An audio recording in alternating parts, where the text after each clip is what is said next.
Hi friends, welcome back to my channel express world. ഞാൻ ഇന്നിവിടെ വന്നിട്ടുള്ളത് 1 kg വരുന്ന ബ്ലാക്ക് ഫോറസ്റ്റ് കേക്കുമായിട്ടാണ്.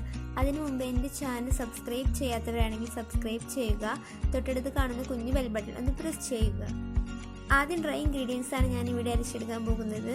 അതിനൊരു കപ്പ് മൈദ എടുത്തിട്ടുണ്ട്. അതിൽ നിന്ന് 1/4 കപ്പ് മൈദ എടുത്തു മാറ്റുക.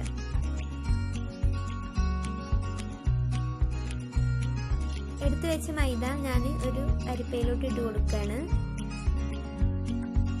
അതിലോട്ട് തന്നെ 1/4 കപ്പ് കൊക്കോ പൗഡർ. ഞാനിവിടെ ലൈറ്റ് കൊക്കോ പൗഡറാണ് എടുത്തിട്ടുള്ളത്. നിങ്ങൾക്ക് ഡാർക്ക് കൊക്കോ പൗഡറും എടുക്കാം. പിന്നീട് 1 ടീസ്പൂൺ ബേക്കിംഗ് പൗഡറും 1/2 ടീസ്പൂൺ ബേക്കിംഗ് സോഡയും ചേർത്ത് നന്നായി അരിച്ചെടുക്കുക. ഞാൻ ഇവിടെ 3 പ്രാവശ്യം അരിച്ചെടുത്തിട്ടുണ്ട്. ഇത് ഞാൻ മാറ്റി വെക്കുകയാണ്. ഒരു ഡ്രൈ ആയ ബൗളിലോട്ട് 3 മുട്ട പൊട്ടിച്ച് വയ്ക്കുകയാണ്. റൂം ടെമ്പറേച്ചറിലെ മുട്ടയല്ല എടുത്തിട്ടുള്ളത്, നേരെ ഫ്രിഡ്ജിൽ നിന്നും എടുത്ത മുട്ടയാണ്. ഇത് നന്നായി ഒന്ന് ബീറ്റ് ചെയ്യാം. ഞാനിവിടെ ബീറ്റർ വെച്ചിട്ടാണ് ബീറ്റ് ചെയ്യുന്നത്. നിങ്ങൾക്ക് വേണമെങ്കിൽ മിക്സി വെച്ചിട്ട് ചെയ്യാം, അല്ലെങ്കിൽ വിസ്ക് വെച്ചിട്ടായാലും നിങ്ങൾക്ക് ബീറ്റ് ചെയ്തെടുക്കാം. ബീറ്റർ ആകുമ്പോൾ ഒന്നുകൂടെ എളുപ്പത്തിൽ നമുക്ക് പെട്ടെന്ന് ബീറ്റായി കിട്ടും. ഇനി ബാറ്ററിലോട്ട് 1 ടീസ്പൂൺ വാനില എസൻസ് ചേർത്ത് കൊടുക്കുകയാണ്. അതിനുശേഷം 1/2 കപ്പ് പൊടിക്കാത്ത പഞ്ചസാര. നിങ്ങൾക്ക് വേണമെങ്കിൽ പൊടിച്ച പഞ്ചസാര ചേർക്കാവുന്നതാണ്. ഞാൻ ഇവിടെ പൊടിക്കാത്ത പഞ്ചസാരയാണ് ചേർത്തിട്ടുള്ളത്. കുറേശ്ശെ കേട്ടോ ഞാൻ ചേർക്കുന്നത്. ഇനി നമുക്ക് നേരത്തെ എടുത്ത് വെച്ചിട്ടുള്ള ഡ്രൈ ഇൻഗ്രീഡിയൻസ് ചേർത്ത് കൊടുക്കാം. കുറേശ്ശെ ഞാനൊരു സ്പൂൺ വെച്ചിട്ടാണ് ഇളക്കി മിക്സ് ചെയ്യുന്നത്. ഇനി ഇതിലോട്ട് 1/4 കപ്പ് സൺഫ്ലവർ ഓയിൽ ഒഴിച്ചു കൊടുക്കാം. എന്നിട്ട് നമുക്ക് ബേക്ക് ചെയ്യാൻ വെക്കാം. അടുത്തതായി നമുക്ക് വിപ്പിംഗ് ക്രീം തയ്യാറാക്കാം. 1 കപ്പ് വിപ്പിംഗ് ക്രീം ഞാൻ ബൗളിലോട്ട് ഇട്ട് കൊടുക്കുകയാണ്. ഫ്രിഡ്ജിൽ നിന്ന് എടുത്ത വിപ്പിംഗ് ക്രീമാണ്, നല്ല തണുത്ത വിപ്പിംഗ് ക്രീമാണ് ഞാൻ ഇവിടെ എടുത്തിട്ടുള്ളത്. ഇത് നന്നായി ബീറ്റ് ചെയ്തെടുക്കുകയാണ്.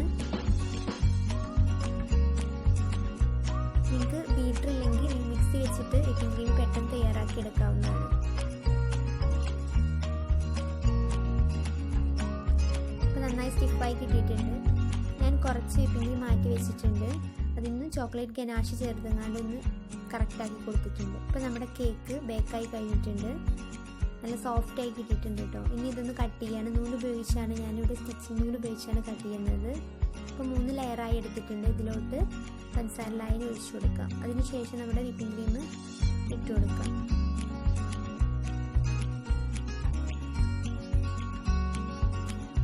അടുത്ത ലെയറിന് ഞാൻ ചോക്ലേറ്റ് ഗനാഷ് ചേർത്ത വിപ്പിംഗ് ക്രീമാണ് ഇട്ട് കൊടുക്കുന്നത്. ഇത് ഓപ്ഷനിലാണെങ്കിൽ നിങ്ങൾക്ക് വേണമെങ്കിൽ ചെയ്താൽ മതി. ഇപ്പോൾ നമ്മുടെ കേക്ക് ഞാൻ ക്രീം സെറ്റാക്കി എടുത്തിട്ടുണ്ട്. ഇനി ഇതിൻ്റെ സൈഡൊക്കെ ഒന്ന് കറക്റ്റ് ചെയ്ത് കൊടുക്കാം.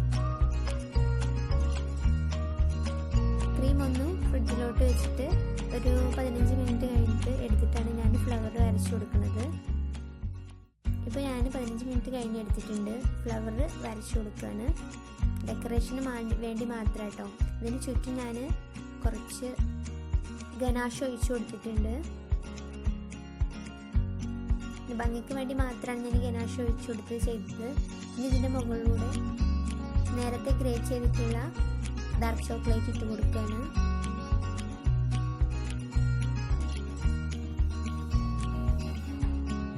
സൈഡിലും ഇട്ട് കൊടുക്കുന്നുണ്ട്. കുറച്ച് ഭംഗിക്ക് വേണ്ടി ഞാനിവിടെ ചെറീസ് ഇട്ട് കൊടുത്തിട്ടുണ്ട്. എല്ലാവരും ഇതൊന്ന് ട്രൈ ചെയ്ത് നോക്കുക. എന്നിട്ട് ലൈക്ക് ചെയ്യുക, സബ്സ്ക്രൈബ് ചെയ്യുക, ഷെയർ ചെയ്യുക. പുതിയൊരു വീഡിയോസുമായി വരുമ്പോഴേക്കും ടേക്ക് കെയർ, ബൈ.